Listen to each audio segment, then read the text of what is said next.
Hola, muy buenas tardes. Qué bueno que ya están con nosotros acompañándonos en su programa Palabras sobre la Mesa. Pues ustedes ya lo saben, nosotros siempre andamos preocupados por buscar palabras de todos lados para hacer algo, un menú interesante, un menú sabroso para ponerlo en su mesa.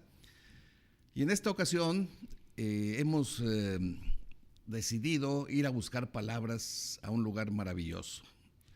Vamos a buscar palabras a una galería ahí donde hay cuadros, pero es una galería muy amplia porque esto nos llevó a visitar diferentes museos, ya verá usted. Vamos a presentarle cuadros famosos, cuadros muy interesantes de diferentes épocas, y de esos cuadros vamos a extraer palabras a ver a dónde nos lleva este intento. Un intento en el que vamos a estar su amigo Arturo Ortega Morán y mi compañera Mariana García Luna. Mariana, muy buenas tardes, ¿cómo estás? Arturo, qué gusto verte otro martes más por aquí, qué gusto verlos a ustedes. Bueno, no verlos, me los imagino, ustedes que nos vieran a nosotros, qué gusto que estén aquí. Y hablando de lo que dices, fíjese, voy a leerles un fragmento de este maravilloso libro. Si a usted le gusta mucho el arte y le gusta el arte contemporáneo, por ejemplo, le recomiendo mucho este libro, Modos de ver, de John Berger. Y fíjese cómo tiene que ver esto con las palabras, que es lo que hacemos en este programa, analizar las palabras. La vista llega antes que las palabras. El niño mira y ve antes de hablar. Pero esto es cierto también en otro sentido. La vista es la que establece nuestro lugar en el mundo circundante. Explicamos ese mundo con palabras, pero las palabras nunca pueden anular el hecho de que estamos rodeados por él. Nunca se ha establecido la relación entre lo que vemos y lo que sabemos. Todas las tardes vemos ponerse el sol. Sabemos que la Tierra gira alrededor de él. Sin embargo, el conocimiento, la explicación, nunca se adecua completamente a la visión. El pintor surrealista Magritte comentaba esta brecha siempre presente entre las palabras y la visión en un cuadro titulado La clave de los sueños. Pues así es. La pintura, al final de cuentas, yo lo veo como una puerta que el pintor pone ahí para que nosotros entremos. Es una invitación a entrar, y la magia de la pintura es que al abrir esa puerta, el lugar al que llegamos es muy particular. Cada quien va a buscar su mundo. Sí, cada quien hace sus propias interpretaciones, ¿no? También de lo que Así ve. es. Cuando dicen, cuando una obra de arte sale, ya sea escritura, ya sea pintura, danza, lo que sea, ya no solamente tiene la interpretación de quien la realiza, sino del que la observa, ¿no? Algo parecido con los libros, ¿no? Sí. La escritura creo que tiene algo parecido. Bueno, miren, ya saben, generalmente los invitamos a participar en un juego de palabras que nos prepara producción. En esta ocasión, para ir con el tema, vamos a ver palabras, entre ellas hay una palabra intrusa. Esa palabra intrusa es la única que no deriva del verbo pintar. ¿Cuál será? A ver, vamos a ver lo que nos preparó producción. El juego comienza en 3, 2, 1.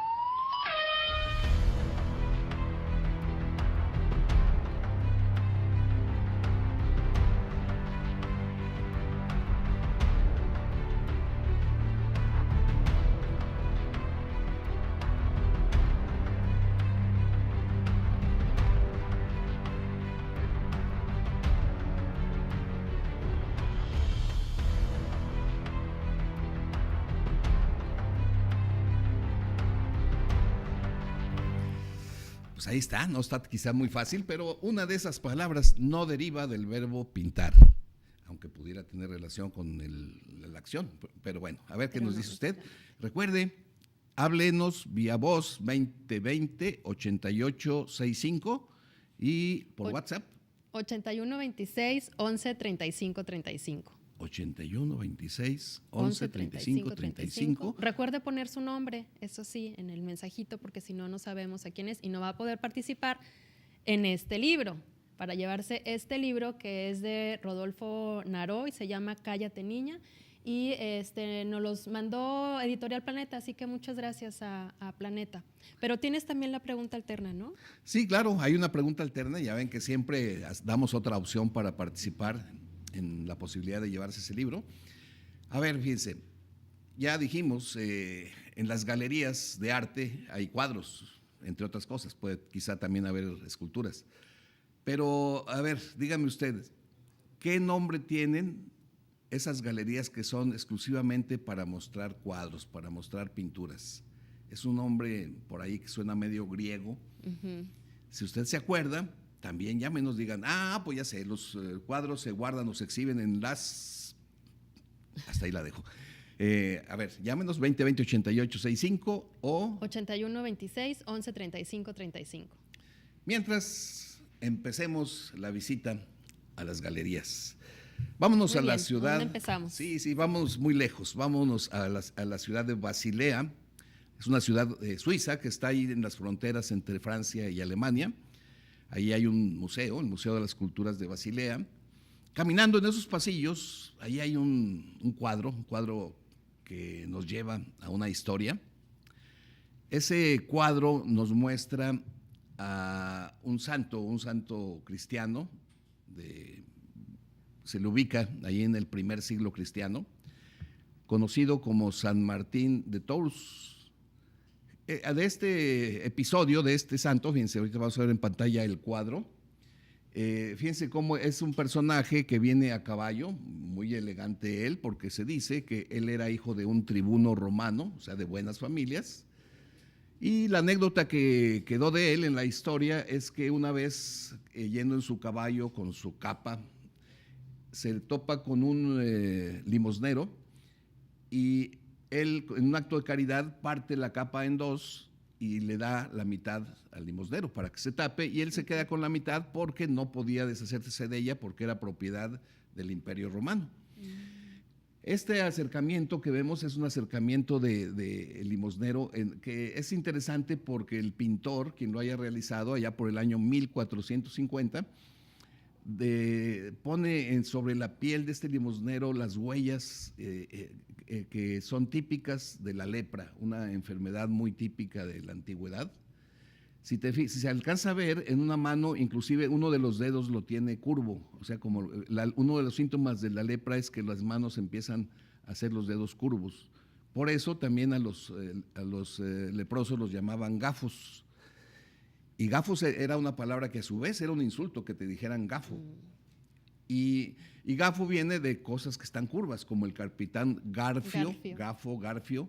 Las gafas por los ganchitos que tenían antes, los lentes, y en fin, esto es ya como un detalle de que empezamos, el cuadro nos empieza a llevar a la historia de palabras, pero más interesante todavía es que se cuenta que este personaje se hizo santo porque siguió con obras de caridad, quedó en la mente de la sociedad como una persona muy caritativa, y se le reconocía mucho por su pedazo de capilla que le había quedado, porque la mitad se le había dado al limosnero. Cuando él muere, a la usanza de la época, empiezan a repartirse sus cosas por todos lados, ¿verdad? Que en el caso particular de él, muy apreciada era esa media capilla, y por eso le decían capilla, porque no era la capa completa. Y para venerarlo, hicieron un pequeño templo, muy pequeño, y así le decían el templo de la capilla. Bueno, se dice que ese es el origen de la palabra capilla. Por eso ahora cualquier templo pequeño, no una iglesia grande, pasa a ser capilla, en recuerdo de que la primera de ellas fue donde se veneraba la capilla de San Martín de Tours. Entonces, ese es el origen del nombre, que después también de ahí se deriva esa frase de cantar en capilla, pero se dice cantar a capela. Capela es capilla. Porque es como se cantaba en las capillas, los monjes se metían allá a cantar sin instrumentos, a pura voz, aquellos cantos gregorianos, Y entonces, fíjate, este cuadro nos lleva a la historia del personaje, nos lleva a la historia de la palabra capilla, y de pasada ahí le dimos una repasadita a los gafos, que era otra manera de llamarle a los leprosos. Vámonos de Basilea, ¿a dónde nos vas a llevar? Pues que sí, qué interesante. Bueno, pues de Suiza nos vamos a España. Yo los invito al Museo del Prado y al Barroco, a la época del Barroco, con un cuadro muy famoso de Diego Velázquez que se llama Las Hilanderas, o también tiene el nombre de La Fábula de Aracne.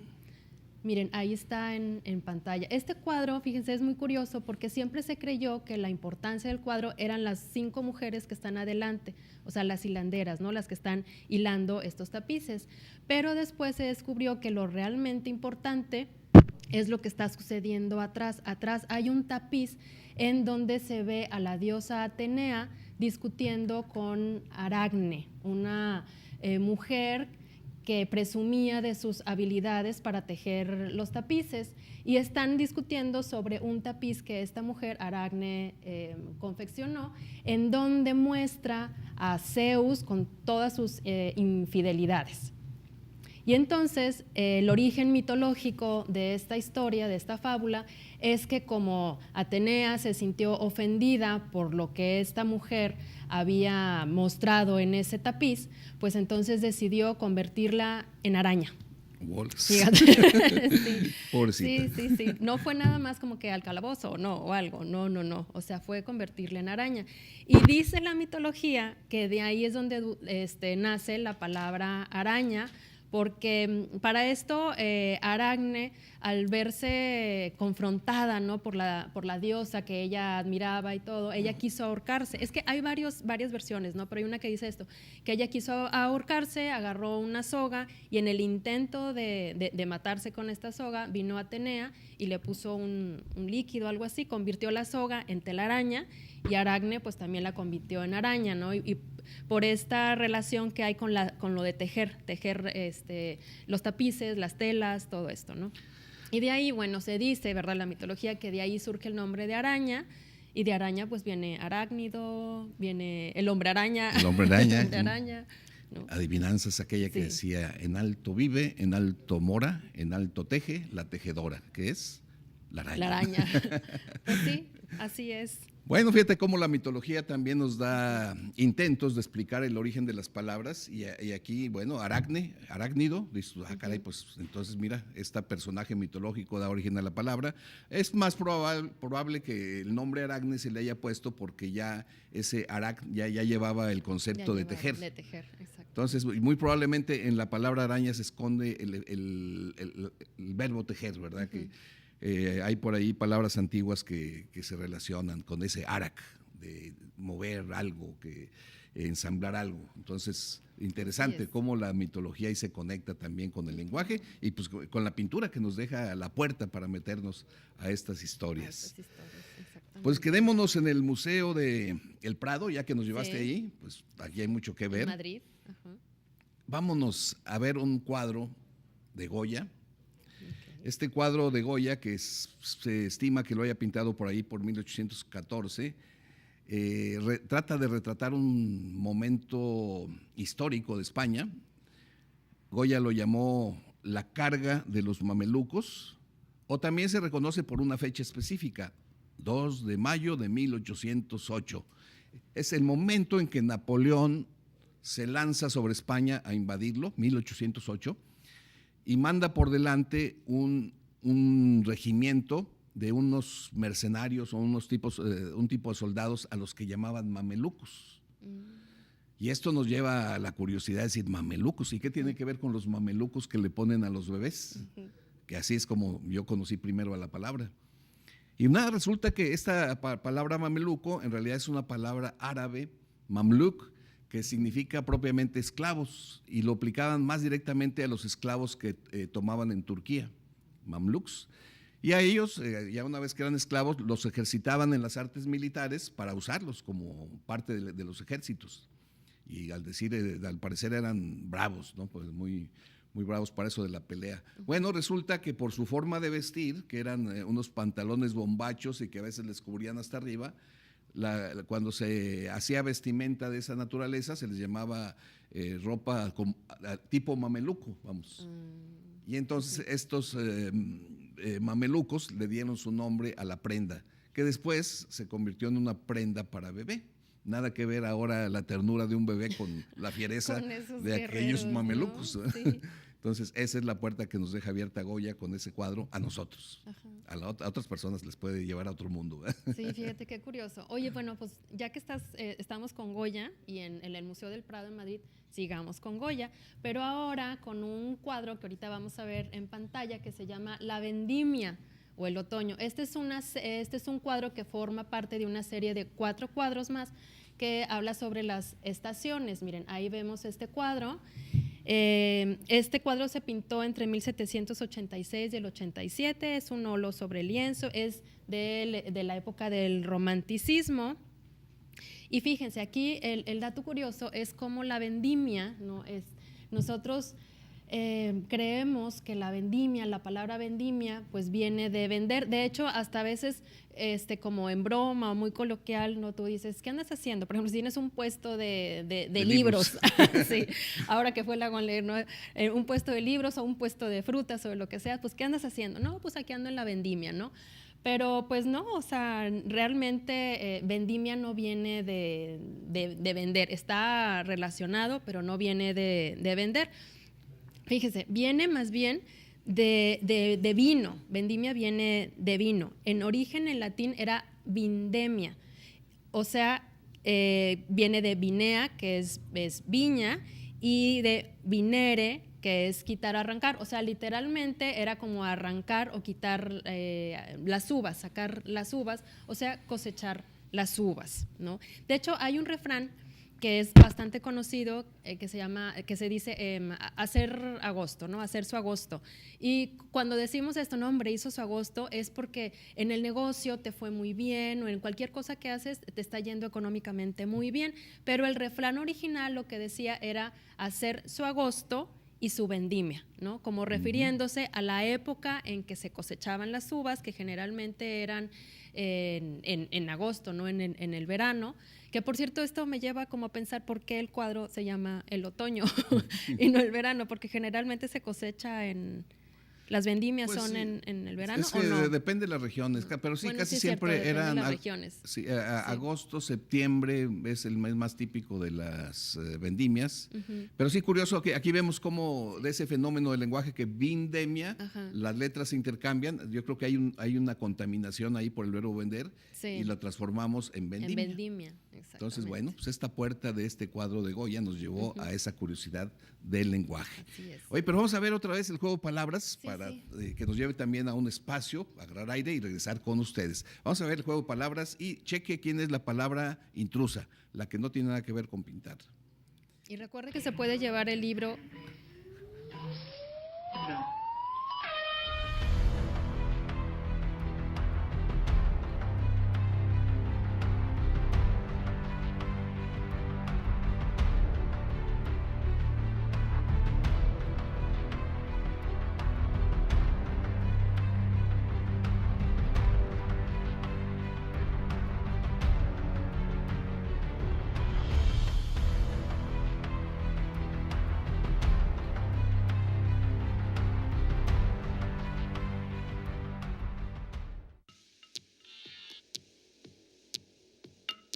La pintura es poesía muda, la poesía pintura ciega. Leonardo da Vinci.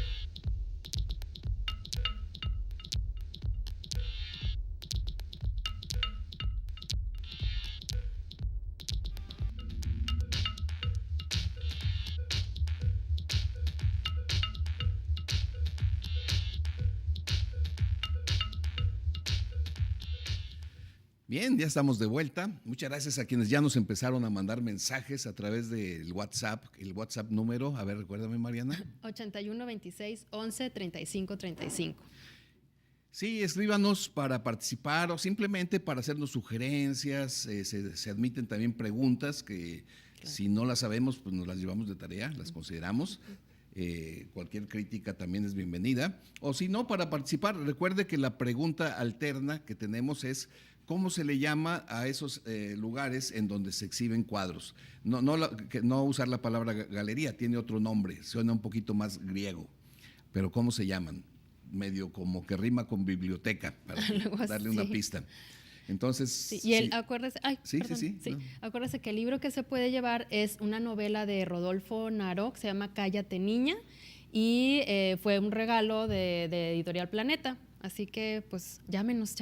Sí, claro, y 2020-8865 si lo quiere hacer vía voz. Bien, nosotros mientras usted se anima, vamos a continuar visitando museos, visitando galerías, ya no voy a decir la palabra, ¿verdad? Para que no la digan ellos. Exacto. Pero fíjate que todavía sin salir del Museo del Prado y todavía también siguiendo con Goya, que nos dio mucho material para este programa. Bastante. ¿Verdad? A mí me llamó la atención un grabado que tiene, que se exhibe ahí también, que es parte de una colección, y que él nombró Que viene el coco. Es un grabado, no es una pintura hacia el óleo, sino parece que es un grabado hecho en una técnica que le llaman sanguina. Sanguina es así como lápices en tonos rojizos, así como de óxidos de fierro, algo así. Y el asunto es, fíjate, si vemos la imagen, está una señora agarrando a sus niños, así con los niños asustados, y ese personaje que viene encapuchado se dice que es el Coco, porque el Coco es un personaje que en España tiene años espantando niños. Ya desde, fíjate, yo una vez investigando el tema, de 1450, que ya fue mucho antes de este cuadro, había unos versos por ahí de Antón de Montero que decían: tanto me dieron de poco que de puro miedo temo, como los niños de cuna que les dicen cata el coco. Cata en español antiguo es mira el coco, o sea, asústate. Y entonces se supone que una de las teorías es que esta palabra coco puede llegarnos hasta del griego, donde caco significaba lo malo. Todavía les dicen cacos a los rateros, ¿no? ¿Verdad? Sí. Entonces pudiera ser una deformación de eso, y cuando el coco llega aquí a América, hay un investigador, bueno, ya murió, Fernando Ortiz, cubano él, que él se dedicó mucho a investigar sobre el lenguaje de los africanos. Y él se encontró con que del pueblo bantú de África, ellos traían un demonio que le llamaban cucu. Entonces, coco y cucu hacen un sincretismo y nace el cuco. Es el que a mí me asustaba de chiquito. Sí, yo era cliente del cuco. Pues imagínate, estaba peor porque era la mezcla de dos espantajos. Sí. Así que entre coco y cuco, del coco y cucu nació el cuco. El cuco. Pero otra cosa interesante que se dice en el análisis de la pintura de Goya es que él lo pintó como una crítica a ciertas mujeres, que era la forma en que podían ellas recibir, cuando no estaba el marido en casa, recibir a los amantes, porque les decían a los niños, ahí viene el cuco, o el coco en este caso, ahí viene el coco, y se asustaban y se iban a su recámara, y ya ella, por eso ese personaje sale todo encapuchado, ¿no? Porque lo ponían de acuerdo, ¿no? Entonces era una crítica social, por un lado, por ese rasgo, o si no, simplemente por asustar a los niños. Él estaba en contra de que le generaran miedos a los niños tan pequeños. Claro. Dice, porque eso los va a marcar en la vida. Por supuesto. Entonces, bueno. Luego generan traumas, ¿no? Sí. Esperamos que entonces no nos llegue el coco. No, esperamos que no. Hoy, bueno, y pues de España, ahora sí, nos venimos a México a ver un cuadro muy representativo de Diego Rivera. Fíjense, en 1957, Diego Rivera sufrió una embolia y un ataque de flebitis. Entonces se vio discapacitado de su brazo derecho, y dice que él no se quejaba tanto del dolor, sino que decía que el pincel ya no lo obedecía. Y pues imagínense, para un gran muralista como él, verse impedido de pintar y de hacer sus murales, entonces decidió después también, porque después de esto, de esta embolia y este ataque que tuvo, también tuvo que luchar contra el cáncer, pues dijo, algo tengo que hacer. Entonces decidió empezar a pintar caballetes, ¿no? Debido a que ya no podía hacer murales, pues bueno, hacer obras más pequeñas. Y ahí vemos en pantalla, esta es una de sus obras más representativas de sus naturalezas muertas, esta es Las Sandías, que pues es un cuadro supuestamente como que muy simbólico de nuestro país, ¿no? Porque la sandía tiene los colores de nuestra bandera, ¿verdad? El verde, el blanco y el rojo. Pero ¿qué cree? Fíjese que la palabra sandía, y de hecho el fruto de la sandía no es mexicano, viene de Asia. No se sabe exactamente de qué lugar de Asia proviene este fruto, pero lo que sí se sabe es que a los árabes les llegó con la palabra sindilla, que sindilla viene de Sindhi, de Sind, y Sind es un territorio en Pakistán. Esta palabra Sind viene del sánscrito, Sindhu, el Sindhu, que era el río y arroyo, porque este río atravesaba todo este territorio de Pakistán. De hecho, hay un nombre que nosotros conocemos que tiene que ver con esta terminología de Sindhu, que es Sinbad el marino, este capitán, este viajero de las 1001 noches, que nosotros en origen era Sinibad. Nosotros ya lo conocemos como Sinbad, pero Sinibad era el viento del Sind. Y Sind después se convirtió, después de que pasó por el persa y por el griego, se le quitó la S y quedó como Indo, y de hecho es el río Indo, y de ahí viene la India y vienen los indios. Entonces, de la sandía, del fruto de este territorio, pues viene también los indios, la India, la sandía, ¿no? Entonces, es un poco complejo, ¿verdad?, esta etimología. Y luego nosotros la tenemos como un símbolo, ¿no?, de la mexicanidad, que está en este cuadro de Diego Rivera, que son las sandías. Las sandías, pues fíjate qué interesante que si te preguntaran qué tiene que ver una sandía con un indio, pues nada. Nada. Solo que al indio le guste comer sandía, sería. Exacto. Pero no, pues no, proviene de la misma raíz, una raíz del sánscrito, fíjate, nos vamos hasta el Asia antigua, Sindo, que significa río, lo que se da alrededor de ese río. Interesante. Pues mira que después de que tú nos hablaste de sandías y que ya nos estamos saliendo del Museo del Prado, nos venimos a México, pues vamos a echar un brinco hasta un pasillo que está por allí, no muy lejos, está por ahí en mi casa. Ahí tengo un cuadro muy bonito, a mí me encanta. Sí. Este cuadro pues fue pintado por mi tía, que es pintora. No sabías que tiene una tía que es pintora. No sabía. A ver, cuenta muy todo. Interesante cómo ella ha sabido combinar su vida religiosa con la pintura. Le mando un saludo porque seguramente va a ver este programa en algún momento. Y este programa, este cuadro a mí me encanta porque es una imagen que relaciona el altiplano potosino, donde están las raíces de nuestras familias, y de ahí hay una mariposa que emerge en busca de otros mundos. A ver si ahorita podemos ver en pantalla ese cuadro, ojalá que sí. Mira, ahí va a aparecer, ahí está, mira, ¿qué te parece ese cuadro? Ahí vemos una biznaga, la mariposa azul transparente que va a seguir un camino hacia un mundo, no sé qué ir a ver, qué ir a encontrar ahí. Entonces, bueno, yo me identifico también mucho con este cuadro, me encanta. Y entonces, este cuadro para mí es una puerta para comentar por lo menos un par de palabras, mira. Si esta cactácea que está por ahí, que parece ser una biznaga, me hizo recordar que por estas épocas de Cuaresma, allá en el altiplano potosino se comen mucho los cabuches. No sé si te ha tocado ver los cabuches. No, cabuches no. Dulces de biznaga, sí. Los cabuches son como la flor de la biznaga cuando está apenas naciendo, se ven como unas cabecitas así, que se preparan en Cuaresma en la región del altiplano potosino, así como es un platillo típico.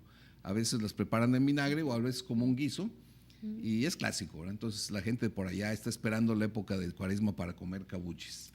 Mira, pero aquí a mí me llamó la atención cómo ese nombre cabuche es una herencia del tiempo en que estuvieron por allí asentados los franceses. Mira, ahí están los cabuches, ahí está la biznaga, esas florecitas, van, la gente las recolecta, se venden en los mercados y se hacen los guisos. Y cabuche, en francés antiguo, significa cabecita.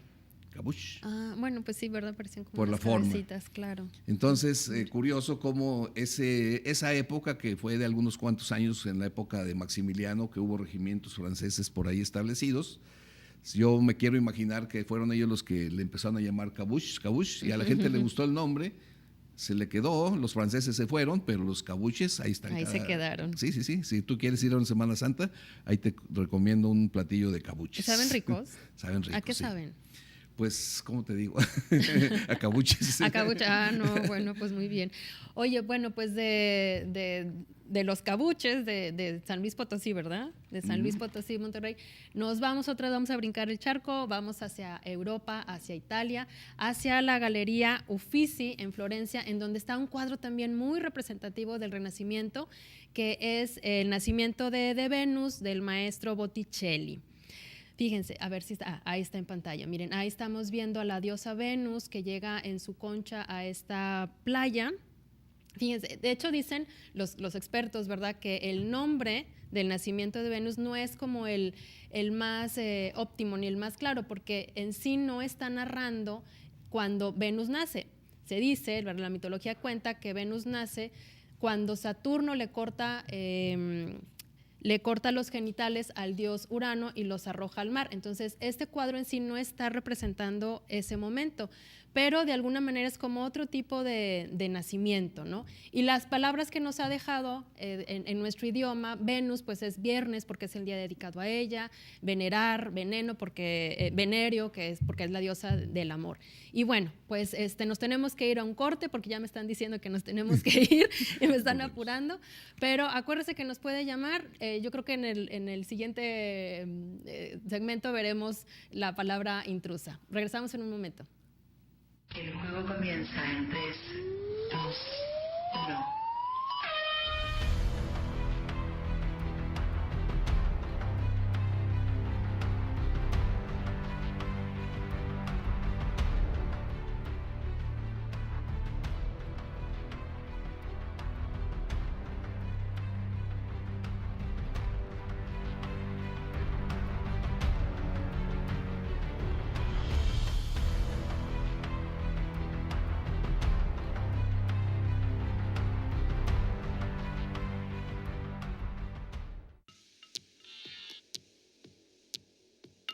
Si oyes una voz dentro de ti diciéndote, no sabes pintar, pinta, faltaría más, y la voz se callará.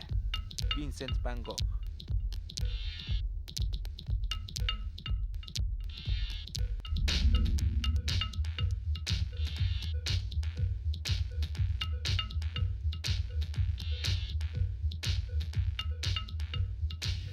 ¿Cómo se llama ese lugar en el que se exhiben cuadros, no galería, sino otro nombre, ese otro nombre que rima con biblioteca, pero exhibe cuadros? ¿Cómo se llama?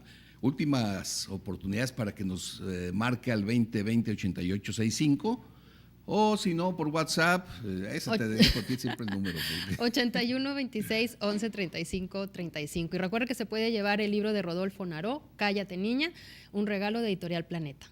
Sí, claro, y además diviértase con nosotros. Nosotros pues tratamos de hacer eso, entre compartir con ustedes esta emoción por descubrir esas historias que guardan las palabras. Y en esta ocasión se nos ha ocurrido hacerlo a través de esas puertas que son las obras pictóricas, los cuadros, que nos permiten ir a mundos en donde, en nuestro caso, nos llevan a historias y palabras que consideramos interesantes. Fíjense que el siguiente es un cuadro que también es de Diego Rivera, pero es un Diego Rivera en 1904, mucho más joven. Entonces se ve por el estilo del cuadro, todavía un cuadro, obviamente se ve el arte que ya tenía, pero todavía se ve, digamos, con un estilo no como lo conocimos al final, sino ahorita lo van a ver ustedes. Este cuadro él lo tituló La Era. Y esto de inmediato me hizo conectar con una historia, fíjense, ahorita se las cuento. Ahí está, La Era. Si se fijan bien, es pues como un paisaje, así, les recuerdo que estoy hablando de Diego Rivera en 1904.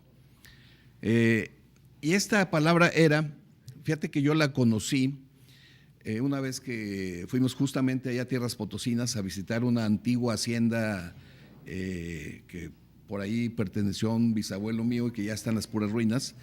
Y ahí hay un lugar que le decían La Era. Y luego ya supe yo que esta palabra era es ese espacio en donde llevaban los granos que ya cosechados y ahí en base a trillar y procesos de separación, quitaban el grano de la paja. Era, vamos, ya extraer el grano del cereal que querían comerse, ya sea maíz, trigo, frijol o lo que fuera. Y entonces la palabra era, pues claro que yo dije, ¿por qué era? ¿Por qué tiene que ver con una era con cuestión de tiempo? No tiene nada que ver. Resulta que en el proceso de sacarle ya beneficio a las cosechas, pues todo empieza con la siembra. Después de la siembra viene pues ya el cortar, la siega, que le llaman. La siega es cortar ya la cosecha. Y luego ya la cosecha se le llevaban a las eras, pero los romanos no le decían eras, le decían áreas. Ahí es donde está la conexión. Viene a la cosecha al área, y ahí en la área era un terreno que no tenía hierba, vamos, estaba limpio, vamos, para poder trabajar y separar el grano de la paja. Y luego resulta que esta palabra área significa seco, o sea, tierra seca. Dije, pues tiene sentido, o sea, es como un campo despejado. Y entonces veo que tiene el mismo origen esta palabra área, que fue a derivar en era en castellano, a la palabra área que también usamos para referirnos a un terreno cualquiera. Ya ves que se usa decir, bueno, esta área es para esto, esta área es para aquella. Hasta en el fútbol, que en un campo de fútbol hoy hay área grande y área chica. Entonces, ¿qué es área? Un terreno despejado, donde ya no hay hierba, seco, pariente de árido, pariente de arder, porque cuando algo arde se queda seco. Y entonces de área a era, se fue modificando la palabra, y la era que nos presentó ahí Diego Rivera en 1904 se refiere a esta historia. ¿Cómo es? Oye, súper interesante. Y aparte también ver esos inicios de Diego Rivera, ¿no? Muy diferente de lo que nosotros ya conocemos con esa... Bueno, es el campo mexicano también reflejado, pero lo que nosotros ya conocemos de él, sus murales y todo, es otro estilo. Sí. Bueno, es que uno va madurando, ¿verdad? Como artista, así es. ¿no? Bueno, dejemos tantito a los cuadros para pasar a palabras domingueras, que es otra sección que tratamos de compartir con ustedes. A ver, léete una de las que hemos preparado, ¿no? Sí, fíjate. El Gabo fue un escritor cimero que seguirán leyendo las nuevas generaciones. Un escritor cimero. Un escritor cimero. Esa palabra cimero, ¿no les parece extraña? Pero pues bonita, interesante. Sí, está, sí. Pues tiene que ver con cima, o sea, que siempre está arriba, ¿no? Ándale. Y sí, o sea, de hecho, pues sí. Gabriel García Márquez, pues fue un escritor muy prolífico, muy conocido, que siempre estuvo en la cima. O sea, en las alturas, ¿no? De la literatura. Pues esperamos pronto ya verte a ti como una escritora cimera, ya como que ha ido en... Sí, quiero que sepan que acaba de venir Mariana de Mérida, de la Feria del Libro de Mérida, y me dice que le fue fabuloso, ¿no? Sí, con mucha gente. Sí, estuvo increíble. Saludos a Mérida si es que llegan a vernos por allá. Sí, no, muchas gracias. Fue una presentación increíble, sí. Bueno, pues esperamos ver pronto tus libros por ahí. A ver, otra pregunta. Muchas gracias. La otra sería, su temperamento ignífugo no invitaba a compartir proyectos con él. Su temperamento ignífugo. Qué padre palabra, ignífugo. Que te digan, oye, eres muy ignífugo. ¿Se tiene uno que ofender o no? Pues mira, no está tan padre, porque ignífigo es algo que no se inflama ni se propaga la llama. Por ejemplo, una pintura ignífuga, o sea, que no se inflama, no va a arder. Pero como metáfora también puede ser una persona que no es apasionada, que no arde, que no se inflama, o sea, que es fría.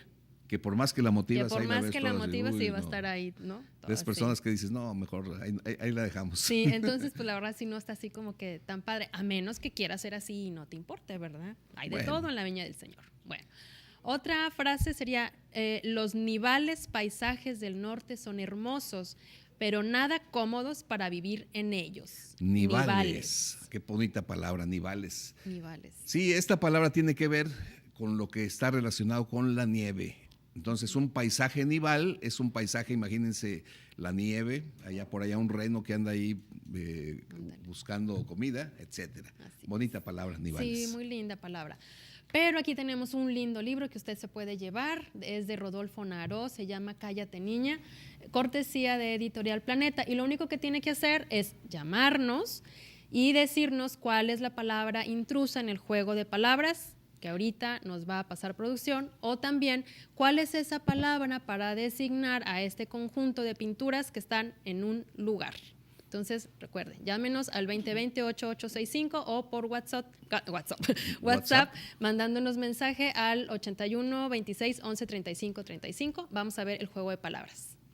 El juego comienza en 3, 2, 1.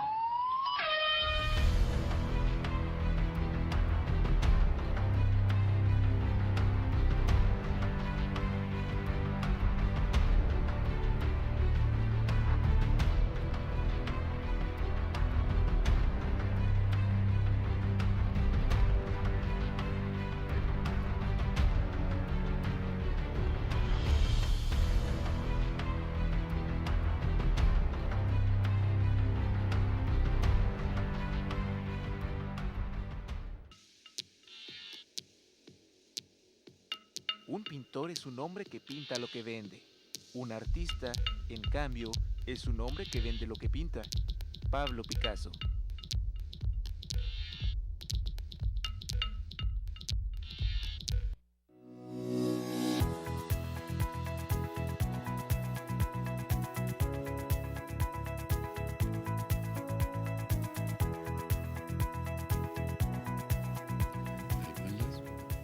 ¿Sabe usted de dónde proviene la palabra miniatura? ¿No? Pues yo aquí se lo cuento en pocas palabras. Una miniatura es una reproducción a escala. Por ejemplo, si usted va de vacaciones a París, puede traerse a la Torre Eiffel hasta en un llavero. O por ejemplo, si va a Italia, puede traerse la Torre de Pisa, también así una escultura chiquita. O si va a visitar las pirámides de Egipto, o por ejemplo, también las pirámides aquí en México, usted puede traer reproducciones, ¿verdad? Pequeñitas. Nosotros se tenía la idea, creíamos, ¿verdad?, que la palabra miniatura venía de mini, por aquello de mínimo, por decir que es una cosa chiquita o es una cosa pequeña. Pero ¿qué cree? Fíjese que no. Antiguamente, una miniatura era una pintura hecha con pintura de minio, y el minio es un óxido de plomo de color rojo. Entonces, antiguamente se utilizaba este óxido para dar ese color rojizo en las obras. Fue a partir del siglo XVII cuando miniatura empezó a designar las obras artísticas o las pinturas de dimensiones reducidas.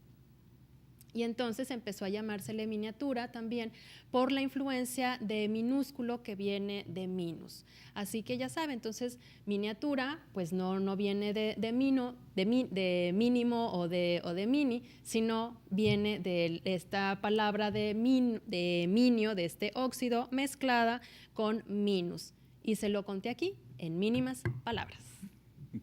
Interesante. Entonces, miniatura nada que ver con mínimo. No, lo que pasa es que después, yo creo que siento como que se fusionaron, ¿no?, estas dos palabras. El minio, ¿no?, que eran esas pinturas pequeñas que se hacían con este material, y después con la influencia de minúsculo. Sí, y ya se generalizó a cualquier cosa pequeña que ya no necesariamente pintura. Así es, cosa, ¿verdad? Exactamente. Bueno, mira, ya nos lo explicaste en pocas palabras. En mínimas palabras. Mínimas palabras. Sí. Bueno, Así pues es. mira, yo creo que vamos entrando ya al momento en que tenemos que darle salida a la trivia, a la pregunta, mejor dicho, al juego de palabras que nos puso producción, y a la pregunta alternativa. Alterna. Empecemos por definir las respuestas, ¿te parece? Sí, me parece muy Ya bien. nada más preguntaríamos si por ahí llegaron otras llamadas, pues todavía tenemos tiempo de recogerlas, si no, pues ya ahí queda. Pero muchas gracias. Bueno, hubo podemos buena ir dando participación. gracias, ¿no? Podemos dar Sí. gracias, fíjate. Y respondieron bastante bien a la pregunta alterna. Leticia Gámez de la Roma, Gloria Quintero también de la Roma, Patricia Guerrero García del centro de Monterrey, Bernardo Domínguez de Hidalgo, me imagino que de la calle Hidalgo, ¿no? Ujú. Marta Morales Cruz de Dos Ríos, Devani Yáñez, no le entiendo de dónde, Jesús Coronado, mira, ahí vienen más, Jesús Coronado, Ramiro Martínez del Obispado, Elizabeth García de Altavista, Ruth Marroquín de Los Ángeles, creo, Maribel Lugo de Dos Ríos, muchas gracias. Y acá tenemos más, ¿verdad? sí, claro, mira, está Mayania García de Fresnos, Herberto René Ramos de Country, Alfonso Banda de la Pío X, y luego por WhatsApp tenemos, así los leo rápido, Pablo Estela B. Gracia, Rubén Guerrero, Paula Estela Bracamontes, Víctor Hugo Martínez, Rubén Guerrero, Patricia Cardona, Efrén Ontivero, Gerardo López, Anabel Rodríguez, María Luisa Rocha García, Efrén Ontiveros y Berenice Hernández. Hoy muchas gracias, que nos encanta que nos llamen, que participen, ¿verdad? Porque sentimos que estamos compartiendo con ustedes este gusto. Las respuestas, sí, como la mayoría de ustedes lo pusieron muy bien. Pinacoteca es ese lugar donde se exhiben los cuadros. Está específicamente para eso, una pinacoteca. Rima con biblioteca porque en griego ese teca se refiere a eso, a un lugar, almacén donde se guardan algo, ¿verdad? Vamos a ver primero la respuesta del juego de palabras, ¿no? ¿Qué le parece si producción nos pone la respuesta? Pincel. Y ustedes pueden decir, ¿por qué pincel? Si pincel también tiene que ver con pintura. Con el pincel se pinta, ¿no? No, lo que pasa es que la pregunta era que qué palabras derivan de la palabra pintura. Pintar. Y todas ellas derivan de pintura, excepto pincel, aunque empieza con pin. Sí. Derivan de pintar. Sí, derivan de pintar, ¿verdad? Sí. Sí. Y aunque pincel empieza con pin, esa no deriva de pintar. Está medio engañosa. Está por como eso. que capciosa, ¿no? Por ahí, si no, no estaba tan fácil. Sí, pero bueno, como quiera, qué padre que participaron. Sí, a ver, saca manita santa. Sí, por aquí me preguntaban que pintón, ¿por qué no? Bueno, es que pintón se le llama a esas frutas que están entrando ya a esa maduración y que se empiezan a pintar como de colores, ya se dejan de estar verdes. Entonces, ese es un pintón, y sí deriva de pintar, pero ahí pinta la naturaleza. Exacto, no de la acción de que uno pinta, pero la naturaleza es la que se pinta. Bueno, el libro se lo va a llevar Gloria Quintero. Felicidades, Gloria. Felicidades, Gloria. Se va hasta la colonia Roma. Muy bien. Aquí te dejo tu libro separado. Recuerda que puedes venir de lunes a viernes de 9 a 3 de la tarde, pero ven con una identificación. Aquí te vamos a dejar tu libro. Sí, también la persona que se lo sacó el libro la semana pasada nos escribió que si todavía podía venir en esta semana. Le digo que sí, ¿verdad? Nos traiga su identificación. Bueno, pues entrando ya a la recta final, hay unas preguntas que también a veces nos hacen a través de las redes sociales. Por ejemplo, vamos a leerlas rápido. A ver, ¿cuándo se le pone tilde, o sea, acento, al tú? Al tú, cuando es pronombre, cuando dices, estás hablando acerca de tú, de eres tú quien tiene que ir a comprar las tortillas. No, tú eres. Ahí sí, en ese tipo de aplicaciones sí lleva acento. Cuando es, por ejemplo, de propiedad, o sea, de que es tu casa, tu perro, tu coche, a ese tú no. Pero cuando es tú de pronombre, sí. Entonces, en pocas palabras, si el tú se refiere a una propiedad, no le pongan acento. Y si se refiere a indicar a una persona que está al lado tuyo, tú, ahí sí lleva acento. Y también, a propósito, ¿qué pasa con el mí? Pues es el mismo caso que ese tú, cuando es un pronombre, cuando es mi, de yo soy, mi... Tú eres mi amiga. No, en mi amiga ahí no, ahí porque no, también es como de propiedad, exacto. Sí, también cuando es de propiedad, mi casa, mi perro, mi libro, mi mesa, mi programa, lo que sea, ahí no lleva acento, sino cuando es un pronombre. Que ahorita no se me ocurre. No, por ejemplo, que me estás hablando a mí. Me estás hablando a mí, exacto. Ese mí. A mí, cuando es es a mí el de mí soy yo, pronombre. ese sí lleva acento. Exacto. ¿Verdad? Y finalmente, que cuando se le pone tilde al qué. Bueno, es que el qué, híjole, sí, también tiene ahí sus vericuetos, sobre todo cuando está acompañado con la palabra por, cuando es el por qué. Pero qué generalmente es cuando tiene que ver con una pregunta. ¿Por qué? Separado, cuando es pregunta y con acento en la tilde. Digo, en la tilde en la E. Sí, yo creo que lo podríamos a lo mejor sintetizar así. O sea, cuando es una pregunta o una exclamación, que tú digas, ¡qué bonito! ¿Verdad? Ahí sí lleva, estás exclamando, enfatizando, ahí sí lleva acento. O también en la pregunta, ¿verdad? ¿Qué me decías? ¿Qué me decías? ¿Qué me miras? ¿Qué me miras? ¿Qué me miras? Y, ¿qué dijiste? Está interesante porque, dilo otra vez. ¿Qué dijiste? Con acento. Y si yo respondo que no me haces caso. Ese no lleva acento. Ese no lleva acento. ¿Qué dijiste? Sí. Que no me haces caso. Ese ya no lleva porque es como la respuesta a la pregunta. Exacto. Es que hasta la entonación ahí Sí. se nota, por eso hay que parar la oreja para ver, a ver, cuándo sí lleva acento y cuándo no, también en la entonación. Sí. Bueno, pues ya nos tenemos que ir. Muchísimas gracias por haber estado con nosotros. No sé qué cámara, aquí. Les mando un abrazo, un beso, que tengan una hermosa semana. Nos vemos aquí el próximo martes. Soy Mariana García Luna. Gracias a la Academia de Belleza de Susana Sosa. Nos vemos el próximo martes. Yo también me despido, su amigo Arturo Ortega Morán, invitándolas para que el próximo martes ustedes tengan lista la mesa, porque nosotros vamos a tener listas Las palabras. Hasta Hasta la luego. próxima. Adiós.